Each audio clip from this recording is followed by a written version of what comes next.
చిత్తూరు జిల్లా కుప్పం పరిధిలోని పరమ సముద్రం ప్రాంతానికి చెందిన విజయ్ కుమార్ పై అదే గ్రామానికి చెందిన మునస్వామి కుటుంబీకులు దాడి చేశారని బాధితులు తెలిపారు. ఈ దాడిలో గాయపడ్డ బాధితుడు కుప్పం పట్టణంలోని ప్రైవేట్ ఆసుపత్రి నందు చికిత్స పొందుతున్నారు.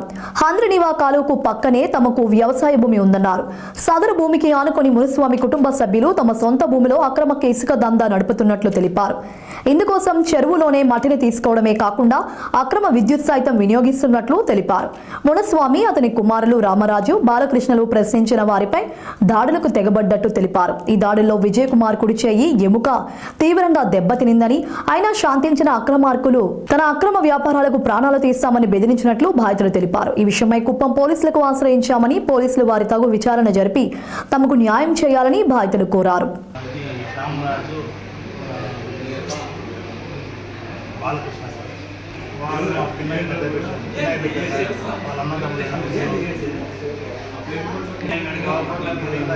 ప్రాక్టీస్ చేసినా సార్ మాకు న్యాయం కావాలి సార్. మీరే కాపాడాలి సార్.